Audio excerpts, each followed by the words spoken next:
दोस्तों नमस्कार। दोस्तों, इस मालिक ने हमारे जीवन में सब कुछ रचा हुआ है। हमें तो बस इसके भाने में ही रहना आ जाए। और इसी संदर्भ में मुझे एक आज बात याद आई, तो उसको आपसे शेयर करेंगे कि एक बारी एक मंदिर में एक भक्त जाता है और वो भगवान से जिद कर बैठता है कि भगवान, आप तो यहाँ पूरा दिन खड़े रहते हो तो तंग हो जाते हो, आप भी कभी छुट्टी मार लो। तो वो काफ़ी देर तक जिद करता है, तो भगवान बोलता है, ठीक है भाई, आज मैं छुट्टी मार लेता हूँ, मगर एक शर्त के ऊपर तू यहाँ खड़ा हो रह सकता है कि तूने कुछ ना तो बोलना है ना तूने कुछ करना है, बस खड़े रहना है। और जो भी कोई आए वो बस अपने आप वो पूजा पाठ करेंगे और चले जाएंगे, वो उनका कर्म है। बोला ठीक है जी, मैं कुछ नहीं बोलूँगा। तो स्टार्टिंग में एक व्यापारी आता है, सेठ आता है, और वो अपने व्यापार को काफ़ी बड़ा करने के लिए मेहनत करता है, वहाँ चढ़ावा चढ़ाता है और जाने लगता है वहाँ से। तो जाते जाते उसका पर्स गिर जाता है, तो उसके वो निकल जाता है मंदिर से। तो उसके साथ साथ में एक भिखारी आ जाता है।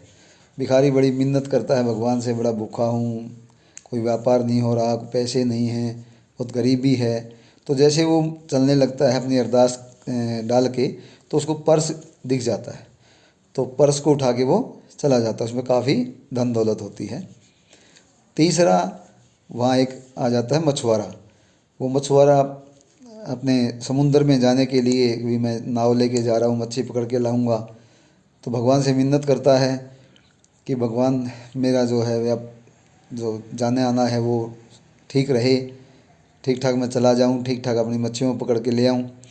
तो जैसे ही वो अपनी अरदास डाल के जाने लगता है, तो जो स्टार्टिंग में व्यापारी आया था वो पुलिस लेके आ जाता है कि अभी गया था जी मैं, और बस मेरा पर्स इसी ने चोरी किया है, या इसी ने मेरा पर्स उठा लिया, ये दे, इसकी तलाशी लो, इसके पास मिलेगा।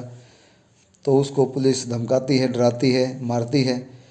तो वो बोलता है, मैंने तो कुछ नहीं देखा महाराज, मेरी तलाशी ले लो, मैं तो अभी आया हूँ। तो वो जैसे ही उसको पीट रहे होते हैं, तो जो भक्त भगवान बन के खड़ा होता है वो बोल पड़ता है, बोलता नहीं नहीं नहीं भाई, इसको मत पीटो, ये दोषी नहीं है, इसने नहीं चुराया कुछ भी, ये तो अभी आया है। इससे पहले एक भिखारी आया था और चुराया उसने भी नहीं, वो पर्स उसको मिल गया, इस व्यापारी का गिर गया था, तो अब उसको पकड़ो, उधर गया है वो। तो वो पुलिस उसके उधर चली जाती है, उसको छोड़ देती है। तो ये सारी कहानी हो जाती है। शाम को जब भगवान आते हैं तो बोले, भाई हाँ ठीक है, बोला हाँ जी ठीक। भगवान आप तो कुछ नहीं करते, मैंने तो बस भिखारी जो था वो उसको पर्स मिल गया था, वो एक बेचारा जो मछुआरा था उसको पीट रही थी पुलिस, मैंने उसको बचा लिया, बहुत अच्छा पुण्य का काम किया। यहाँ तो बड़ा आनंद आया मुझे खड़े होके देखने में।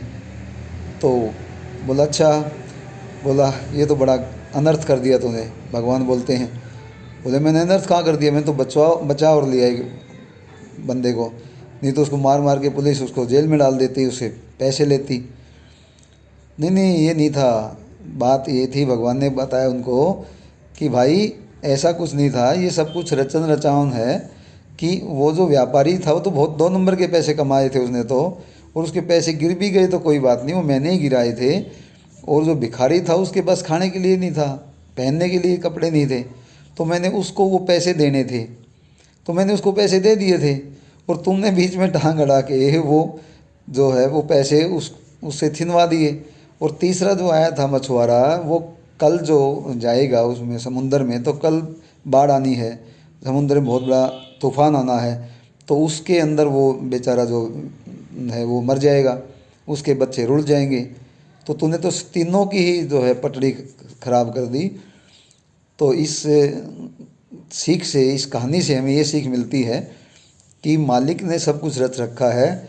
मालिक का जो सिस्टम है उसमें हम अपनी टांग ना अड़ाएं कि आज मुझे ये नहीं मिला, वो नहीं मिला, मैंने ये करना था, मैंने वो करना था, मुझे भगवान ने ये नहीं दिया। तो ये डिमांड जो रजिस्टर हैं वो दास समझता है, उस रजिस्टर को बंद कर दें। और अपनी जो मालिक जिस परवाह में, जिस फलों में हमें रखना चाहता है, जिस रजा में हम मालिक की रजा में हम रह पाएँ, वो रजा अच्छी है। तो इसी कहानी के साथ दास अपने विचारों को विराम देगा। मेरी साथ संग जी प्यार और सत्कार से बोलिए, धन निरंकार जी।